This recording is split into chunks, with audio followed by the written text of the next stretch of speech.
Continental Europe is baking from an early summer heat wave that is expected to last through the weekend. Government authorities are warning about health risks. And as William Brangham reports, record temperatures are making for sweltering conditions in many cities where air conditioning is not common. The children seem to be enjoying splashing in fountains in Spain today. But underneath the bustle of summertime fun are families desperate to cool down. People like to stay in the swimming pool, river. There are no other solutions. Some even go to shopping malls to stay away from the heat.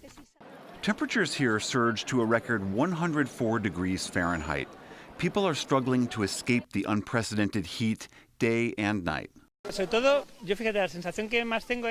most annoying thing is not being able to rest. You can't sleep well at nights because you'd always feel hot and wake up. In France, classrooms are empty after officials closed or restricted some 4,000 schools as a safety precaution. Today was France's hottest day on record. Temperatures there reached over 114 degrees. A heat wave from sub-Saharan Africa has spread across large parts of Europe all week. The system spans from the UK to Italy to the Czech Republic.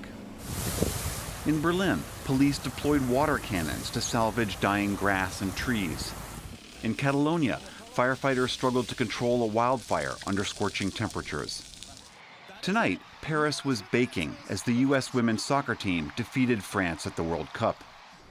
While it's difficult to attribute any particular weather event to climate change, there's growing evidence that climate change is changing the way the jet stream flows, and that can make these events worse.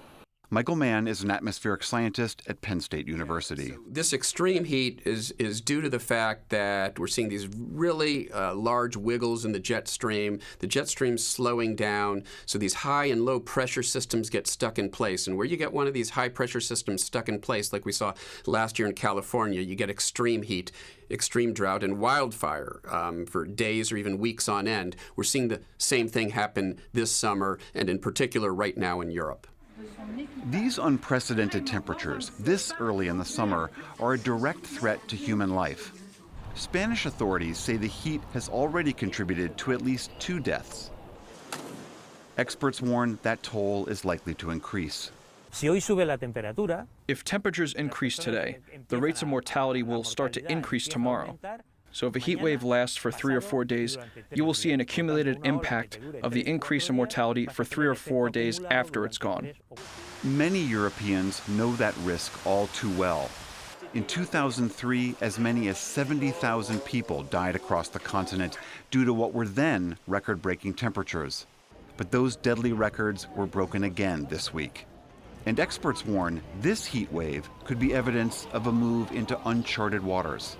A heat wave of this amplitude in June is exceptional. We've experienced this in the past already, but it wasn't this intense. We should expect more intense and frequent heat waves with climate change because it will accentuate the extremes. I'd like to say that what we're seeing is a new normal, but it's worse than that, because a new normal implies that we sort of have arrived in a new regime and we just have to figure out how to deal with that new regime. That's not what's happening here. We will continue to see these sorts of conditions more often, and they will become more pronounced if we continue to warm the planet, if we continue to melt the Arctic. For the PBS NewsHour, I'm William Brangham.